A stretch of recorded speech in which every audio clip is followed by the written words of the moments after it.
मंडळी नमस्कार, मी निखिल काटे लोकसंवाद मराठीमध्ये सर्व प्रेक्षकांचं स्वागत करतो. याचबरोबर सांगोला पॉलिटिक्समध्ये देखील सर्व प्रेक्षकांचं स्वागत करतोय. मंडळी आज खऱ्या अर्थाने गेल्या 2-3 महिन्यामध्ये ज्या सातत्याने घडामोडी या सांगोला तालुक्यामध्ये जिल्हा परिषद आणि पंचायत समितीच्या अनुषंगाने झाल्या त्या खऱ्या अर्थानं आज सांगोला तालुक्यामध्ये जे प्रामुख्यानं मिनी मंत्रालय समजलं जातं, या मिनी मंत्रालयाची जी निवडणूक आहे ती निवडणूक आज या कार्यालयामध्येच पार पडताना आपल्याला बघायला मिळते. आणि याच अनुषंगानं आपण चर्चा करण्यासाठी खरं तर या पंचायत समितीच्या आवारामध्ये उभा आहे. आणि एकंदरीत सांगोला तालुक्याचं जे राजकीय वातावरण होतं, राजकीय वर्तुळामध्ये काय चर्चा होत्या ते कशा पद्धतीच्या होत्या, कोणत्या पद्धतीच्या होत्या, या खरं तर सर्व गोष्टी आपण या ठिकाणी जाणून घेणं तितकंच गरजेचं आहे.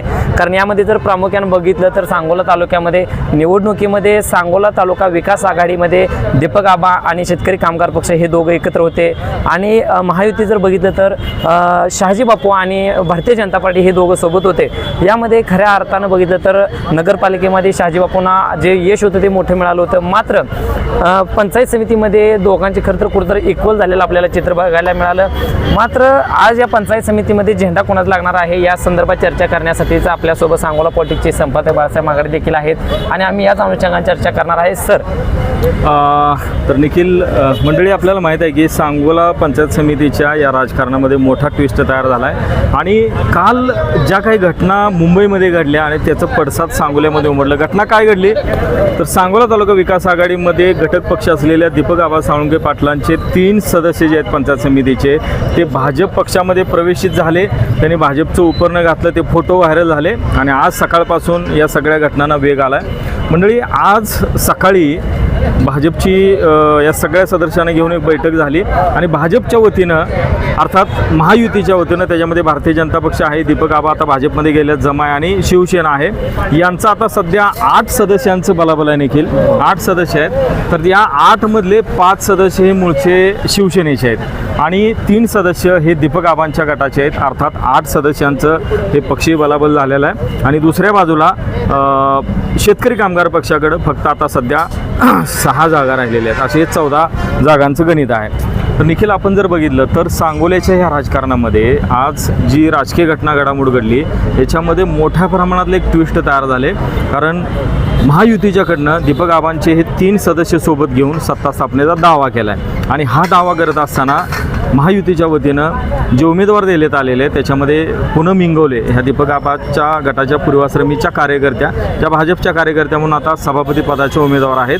तर त्या पूनम इंगवलेला सभापती पदाचे उमेदवार केले आणि उपसभापतीचे उमेदवार हे शहाजी बापूंच्या गटाचे अर्थात शिवसेनेचे अजय सरगर आहेत. बरोबर आहे. या ठिकाणी सर आपण जर प्रामुख्याने विचार केला तर या सांगोल्याच्या राजकारणामध्ये खऱ्या अर्थाने ट्विस्ट कोणी आणला असेल तर तो दीपक आबा साळुंके पाटील यांनी राजकारणामध्ये ट्विस्ट आणलेला आहे. कारण सांगोला तालुका विकास आघाडी ज्यावेळी झाली त्या सांगोला तालुका विकास आघाडीच्या माध्यमातून शेतकरी कामगार पक्षाचे जर एकंदरीत सीटा बघितल्या तर आपण पंचायत समितीला 6 सीटा त्या ठिकाणी उमेदवार जे विजयी झाले होते आणि दीपक आबांची बघितली तर 3 झाले होते. मात्र ह्यांचं जे एकंदरीत गणित राजकीय होतं ते कशा पद्धतीने फाटलं हे आपल्याला बघणं प्रामुख्यानं गरजेचं आहे आणि कशामुळे फाटलं हे देखील तितकंच गरजेचं आहे. कारण एकंदरीत बघितलं तर महायुतीच्या ज्या जागा आहेत, भारतीय जनता पार्टीला चोपडी गटामध्ये 1 जागा त्या ठिकाणी गेलेली आहे आणि शहाजी बापूंना 4 पंचायत समितीला यावेळेला खरं विजय त्या ठिकाणी मिळवत आलेला आहे. पण दीपक आबांचा आता या ठिकाणी अर्ज दाखल केलेला आहे सभापती पदासाठी आणि उपसभापती पदासाठी जर बघितलं तर शहाजी बापूंचे जे काही कॅन्डिडेट आहे तर त्यांचा देखील या ठिकाणी तुम्ही सांगितल्याप्रमाणे दाखल केलाय. शेकापचंही सांगणं गरजेचं आहे. शेकापच्या वतीनं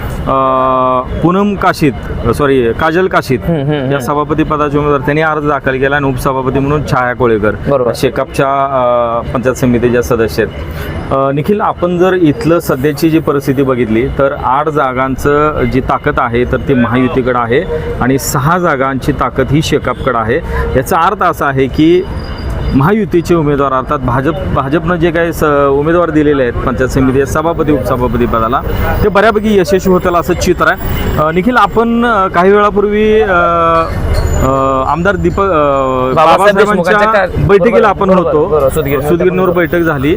शेकापच्या सगळ्या कार्यकर्त्यांमध्ये पक्षामध्ये मोठ्या प्रमाणात नाराजी दिसून येत आहे. कार्यकर्ते नाराज झालेले आहेत. तर तिथल्या सगळ्या वातावरणाकडे बघितल्यावर बाबासाहेब देशमुखांचं भाषण ऐकल्यानंतर तुम्हाला काय वाटतं नेमकं? आता या सगळ्या गोष्टीवर आपण सकाळपासून बघतोय हा. किंवा कालपासून सोशल मीडियावर तर खऱ्या हा. अर्थानं युद्ध जे आहे आपण म्हणू हा. अशा पद्धतीची परिस्थिती सोशल मीडियावरती हा. झालेली आहे. आणि यामध्ये बैठकीमध्ये अगदी तातडीच्या जे घडामोडी त्या सांगोला तालुक्यामध्ये काल संध्याकाळपासून बोलत सुरू झाले. जाऊ. बरं, तर काल संध्याकाळपासून या ठिकाणी सुरू झाल्याचं चित्र आपल्याला त्या ठिकाणी बघायला मिळालेलं हा, आहे. हा. आणि या सगळ्या घडामोडीमध्ये जर आपण बघितलं हा. तर शेतकरी कामगार पक्षाची जी बैठक होती ती सकाळी आज 9 वाजता सुतगिरणीवर पार पडली. बरं. आणि ही बैठक पार पडत असताना जर आपण बघितलं हा. तर त्या ठिकाणी जे विविध भागातील जे कार्यकर्ते गावगाड्यातील आले होते त्यांनी आपल्या भावना ज्या आहेत त्या ठिकाणी बोलून दाखवल्या. बरं. आणि ही हा. भावना बोलून दाखवत असताना काही मंडळींनी तर सांगितलं की बरं. चळवळ ही आमच्या 5वीला पोचलेली आहे, आमच्या रक्तात ही चळवळ आहे आणि चळवळीच्या बळावर आमच्याशी जरी चुकीच्या पद्धतीचं राजकारण सांगोल्यामध्ये करण्याचा प्रयत्न होत असेल बरं. तरी तो आम्ही स्वीकारायला तयार अशा पद्धतीची कार्यकर्त्यांची तीव्र भावना आहे. भावना मात्र होत्या. हो. यामध्ये प्रामुख्यानं कार्यकर्त्यांच्या ज्या भावना होत्या त्यामध्ये आमदार साहेब अगदी तातडीने त्या ठिकाणी उठले आणि आमदार साहेबांनी सर्व कार्यकर्त्यांना ठणकावून सांगितलं बरं. की येणाऱ्या काळामध्ये कोणतीही स्थानिक स्वराज्य संस्थेच्या ज्या निवडणुका होतील सांगोला तालुक्यामध्ये बरं. कोणत्याही पद्धतीचं जे युती असणार आहे ही युती अद्याप इथनं पुढच्या काळामध्ये होणार नाही अशा आता पद्धतीने त्यांनी आक्रमक पवित्र ते काडीमोड बाळासाहेबांनी घेण्याचा बहुतेक आज तो निर्धार केलेला आहे. कारण शेतकरी कामगार पक्षानं दीपक आबाच्या गटाला सोबत घेऊन निवडणुका लढवल्या.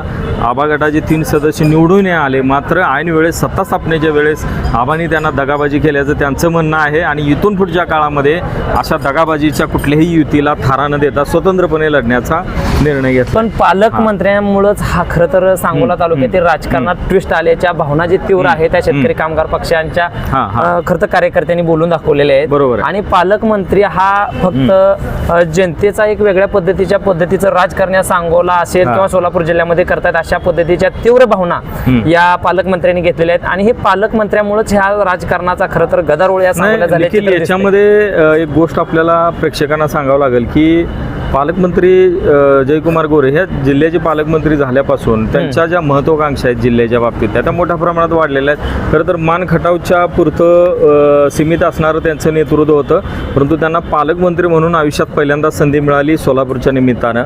आणि पक्ष नेतृत्वाकडं पक्षश्रेष्ठींकडं अर्थात फडणवीसांच्या समोर आपली इमेज ब्रँडिंग व्हावी यासाठी त्यांनी जिल्ह्यातल्या सर्वच तालुक्यांमध्ये येऊन महापालिकेच्या निवडणुकीत शहरामध्ये सुद्धा सोलापूरच्या त्यांनी ज्या पद्धतीनं फोडाफोडीचं राजकारण केलं, जी काय कुटील रणनीती आखली जयकुमार गोरेंनी, तर त्याचा परिपाक सगळीकडे दिसतोय. आणि त्याच्यामध्ये सांगोलाही बळी पडलाय. एक गोष्ट नमूद करावं लागेल निखिल, सांगोला पंचायत समितीच्या निवडणुकीमध्ये भारतीय जनता पक्षाची फक्त एकच जागा निवडून आली. एक पंचायत समितीला जागा निवडून फक्त आली. एका जागेच्या बळावर पालकमंत्री हे अख्ख्या तालुक्याची सत्ता खेचून आणू शकतात.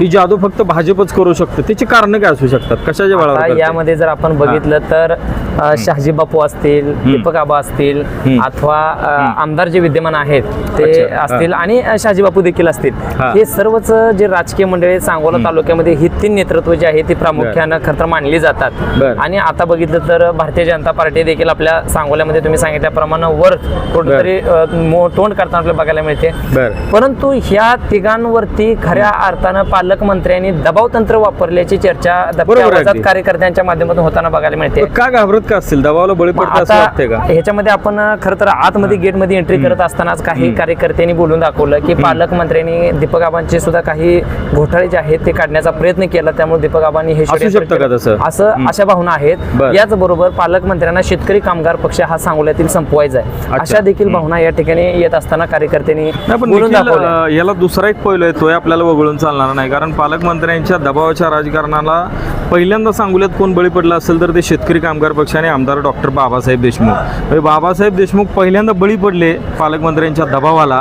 आणि तिथून पुढे जी अधोगती सुरू झालेली आहे, या पंचायत समितीवरची 55 वर्षांची सत्ता बाबासाहेब घालवून बसलेले आहेत. आणि बाबासाहेबांच्या या एका कारणामुळं, कारण शेतकरी कामगार हा 100% सांगोला तालुक्यामध्ये प्राबल्य असणारा पक्ष आहे, बलाढ्य पक्ष मानला जातो. बरं. परंतु या खरं तर गुंतागुंतीच्या राजकारणामध्ये बाबासाहेबांचा अनुभव एकतर कमी म्हणावा लागेल आपल्याला त्या ठिकाणी, कारण त्यांनी ज्या युती केल्या, कारण नगरपालिकेचं चित्र आपण बघितलं त्या ठिकाणी मोठा खरं तर अपयशाला सामोरं त्यांना जावं लागलं. आणि पंचायत समितीला आता जी स्थानिक स्वराज्य संस्थेतील एक महत्त्वाचं मिनी मंत्रालय मानलं जातं म्हणजे ती पंचायत समिती.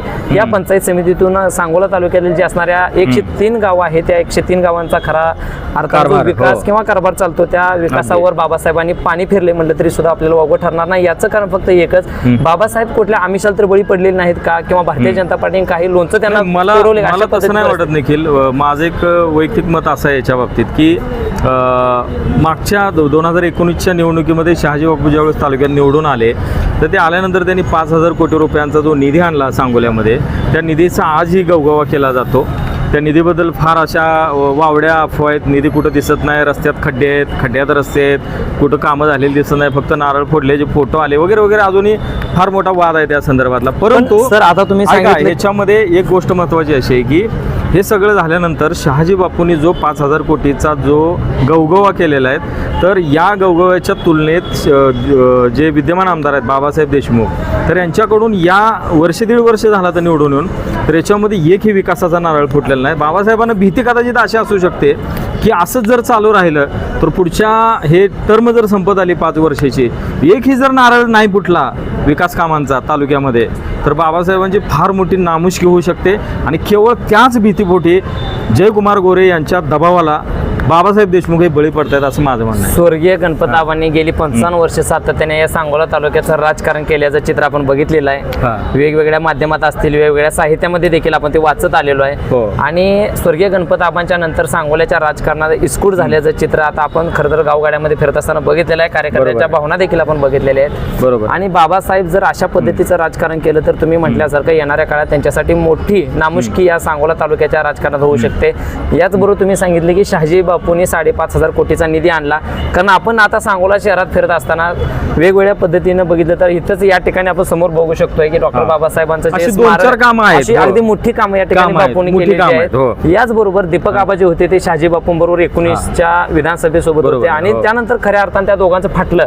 मात्र नगरपालिकेच्या वेळेस ह्या दोघांची खरं तर अगदी मोठी आटातटीची निवडणूक आपल्याला झाली. मात्र आज आबा आणि बापू एकत्र आल्यानंतर कार्यकर्ते जर खरं बघितलं तर अगदी ही जी काही एकत्र येण्याचं कारण आहे, काही जणांच्या मध्ये उत्साह आहे, काही जणांच्या मध्ये खरं तर नैराश्याचं वातावरण आहे. कारण आपल्याच खरं तर सांगोला पॉलिटिक्स वरती आबा असतील, बापू असतील यांनी संवाद साधत असताना आबांनी सुद्धा सांगितलं की बापूच्या कपाळाला खरं तर गुलाल लागू देणार नाही, अशा पद्धतीची भूमिका आबांनी सांगितली. माती सुद्धा लागू देणार नाही. मग आज माती लागू दिली नाही. मग ह्या कार्यकर्त्यांचा आदर न करता कार्यकर्त्यांना खऱ्या अर्थानं तोफीला देऊन की राजकारणी खरं तर एकमेकांची खुर्ची लावून स्वतःच्या पोळ्या भाजून घेतायत का हे देखील आपल्याला बघणं तितकंच गरजेचं. अगदी निखिल, आता शेवटचा एक मुद्दा घेऊन आपण हा व्हिडिओ थांबूया.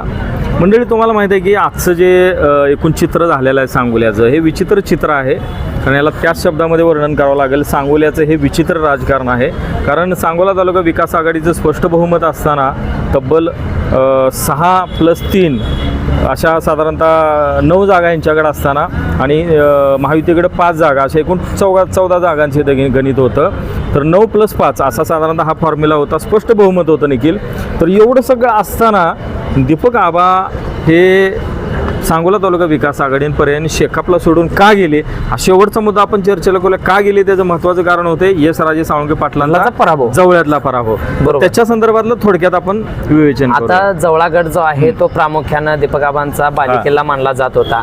आणि ही जी युती होती ही केवळ फक्त जवळा गटापुरतीच युती अगदी केल्याची चित्र या सर्व राजकीय मंडळींनी देखील माहित होतं की त्या ठिकाणी दीपक आबांनी राजे साळुंखे पाटील उभा केलेले आहेत निवडणुकीच्या आखाड्यात आणि त्यांचा विजय होणं तितकं गरजेचं होतं. आणि सर्वच कार्यकर्त्यांच्या भावना होत्या की राजे साळुंखे पाटील त्या ठिकाणी निवडून आले पाहिजेत. मात्र त्यांचा जो प्रतिस्पर्धी जे होते ते प्रतिस्पर्धी अगदी वेगवेगळ्या पद्धतीनं राजकारण करत असताना आपण बघितलं किंवा त्या गोष्टी आपण ऐकल्या देखील. मात्र त्यांचा जो पराभव होता यामध्ये एक गोष्ट जी आहे ती प्रामुख्याने मानली जाते. शेतकरी कामगार पक्षाचा बालेकिल्ला असणारी जी गावं होती त्याच्यामध्ये सावं, देवळं, बामणी ही जी गावं होती यामध्ये जो दगाफटका आहे त्या ठिकाणी झाल्याच्या भावना कार्यकर्त्यांच्या माध्यमातून बोलून दाखवल्या जातात. आणि सावे जे गाव आहे हा शेतकरी कामगार पक्षाचा बालेकिल्ला म्हणजे का समजला जातो. आपण त्या ठिकाणी गेलो होतो निवडणुकीच्या दरम्यान.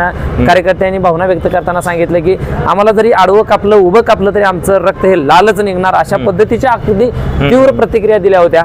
मात्र त्या गावामध्ये फक्त यश पाटलांना 2च मताचं त्या ठिकाणी लीड मिळालेलं आहे. मग एवढी मतं गेली कुठं असा सवाल दीपक आबांचे कार्यकर्ते करतायत.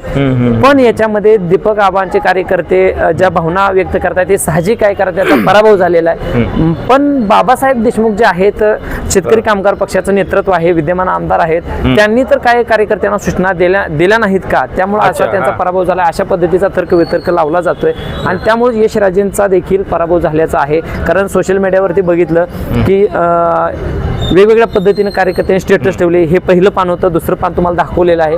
अशा पद्धतीने शेतकरी कामगार पक्षाच्या काही कार्यकर्त्यांनी स्टेटस देखील ठेवले होते. यामुळं निश्चितपणानं शेतकरी कामगार पक्षामुळेच यांचा पराभव झाला आहे असा दीपक आबांच्या कार्यकर्त्यांचा आग्रह आहे किंवा त्यांनीच पाडलं ही खरं तर त्यांची भूमिका असल्यामुळं कुठेतरी दीपक आबांना हा जो काय 2 दिवसामध्ये जो निर्णय घ्यावा लागतोय, कारण मुंबईमध्ये गेले घडामोडी या सगळ्या झाल्या आणि आज पंचायत समितीमध्ये त्यांचा जो उमेदवार मेडसिंगीमध्ये आहे तर त्यांचा अर्ज देखील दाखल केलेला आहे आणि अगदी तासाभरात आपल्याला या सगळ्या गोष्टी स्पष्ट होतील की पंचायत समितीवरती झेंडा जो आहे सभापतीचा आणि महायुतीचा कशा पद्धतीने फडकणार की शेकापचा फडकणार हे देखील आपल्याला या ठिकाणी बघायला मिळणार आहे. ठीक आहे, ओके. तर मंडळी समारोपाकडे आपण येतोय. आपण बघितलं की आत्ताचं सध्याचं जे पंचायत समितीतलं चित्र आहे, आपण जिथून उभा राहून हा व्हिडिओ करतोय, पंचायत समितीचं हे सभागृह आहे आणि या ठिकाणी आतमध्येच अगदी 2 वाजता सभापती आणि उपसभापती पदाच्या निवडी ज्या आहेत ते जाहीर होतील. तर मंडळी, सांगोल्याचं हे जे राजकारण आहे ते वेगळ्या टप्प्यावरून पोचलेलं आहे.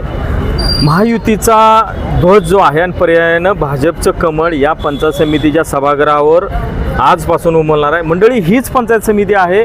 या पंचायत समितीवर शेतकरी कामगार पक्षानं तब्बल 55 वर्ष सत्ता या ठिकाणी उपभोगली, सत्तेचं राजकारण केलं आणि एक हक्काचं सभागृह म्हणून वंचित शेतकरी सर्वसामान्य घटकांसाठी होतं. एक सीट असताना आज भाजप या ठिकाणी भाजप मोठं यश या सांगोल्यामध्ये एवढी किमिया भाजपने या ठिकाणी केलेली आणि मंडळी हे तर खरं राजकारणाचं गमक आहे.